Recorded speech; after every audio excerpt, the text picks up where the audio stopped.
Kia ora tātou. Ko Caz, toko ingoa. No whanganui atara, e no ho ana. To begin with, I'd like to acknowledge the land, the whenua, this land where sovereignty was never ceded and has been colonised. And we are all children of the earth. This is our home world. These waters, these lands, these animals, they're all our relations. Everything is interconnected. If you watch a bumblebee buzzing around, settling on a flower, getting pollen on its back legs, and it's such a delight.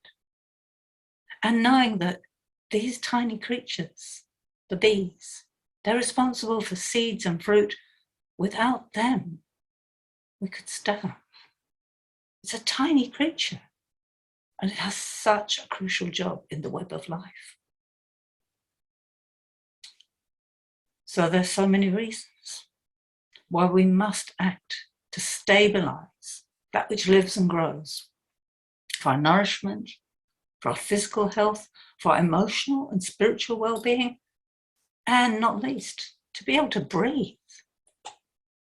Our livable climate depends on tiny organisms in the soil and in the waters.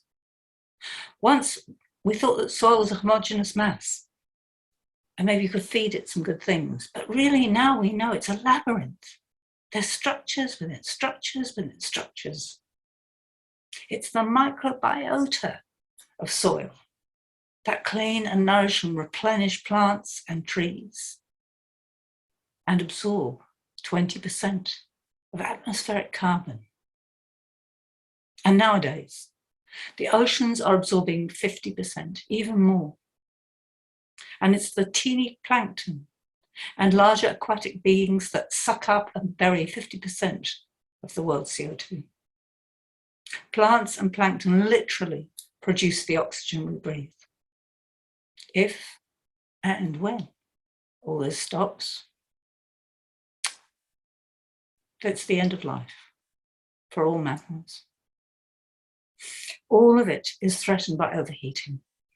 So we must act, creating land and ocean sanctuaries where this precious land can continue to save our lives. A 30% ocean sanctuary, which we are now being promised, is a beginning only. Māori know this. Māori know that when something goes wrong on land or on sea, they declare a rahui. There's a time and place when taking and working is stopped to allow recovery.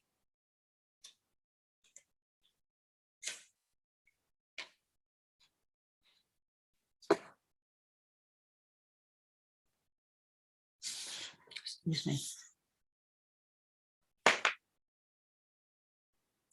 How would our lives be if we stopped treating the world like a gift store or like a rubbish dump, or both? Instead, we could have a relationship full of appreciation for Te Taiao. That means reciprocity, it means respect, it means give and take, finding the real gifts of connection with everyone and everything. Can we learn the humility and real pleasure in giving as well as taking? How would it be if we stopped trawling, destroying the beautiful homes of fish and other sea creatures, poisoning the water with plumes of silt where nothing can live? If we stopped deep sea mining completely and stopped releasing the stored CO2 in the depths? How would it be if we stopped the corporate actions that pollute and destroy the regenerative power of sea and land? Can we stop poisoning soil with nitrogenous fertilizer, with cadmium-rich phosphates, with an excess of animal feces and forestry slash, with plastics? Think of protecting the rich carbon sinks of old growth forests, of scrublands and wetlands. Think of rewilding. How about planting trees intelligently to foster the capability to protect and nourish each other as well as ourselves? if we invested time and work in creating microforests? And how about we foster regenerative farming and feed the soil and the air as well as the people? Of course, food security is crucial to survival. Even now in Aotearoa, at the end of long supply chains, despite cyclones and floods, we could be self-sufficient. We've been exporting 40 times the amount of food that we grow. At the end of World War II, Aotearoa was a nation of veggie gardeners, 88%. And there's a food revolution on the horizon, using bacteria that make fat and protein, and using fermentation processes. And companies are already starting to take up these processes. This food revolution means we could stop industrial agriculture, stop killing animals to eat them. It means land and ocean could be free from the burden of agriculture and food production. Free to be wild again. And of course, we fear a grim future. Increased heat and weather disasters are already baked in by 200 years of abuse or more. This impacts jet streams, water temperatures, acidity, effects we already see here with the huge cyclones and floods. Ocean creatures who lose their exoskeletons, kelp beds where the little fish feed are getting ever thinner. And these are just a few examples. In order to survive and live satisfying lives, we must address the causes of our problems and their solutions. We must support the innovation we're capable of.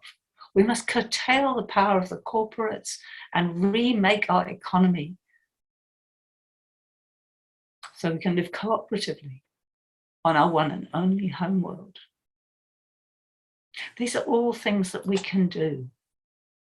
They'll bring us not just life, but joy. There's plenty of really interesting work to be done in this time of change that's coming. Like the school students have been saying is, we are unstoppable. A new world is possible. E nohora. Thank you for your attention. Check out our website on www.pathwaytosurvival.nz and look for Pathway to Survival on Facebook.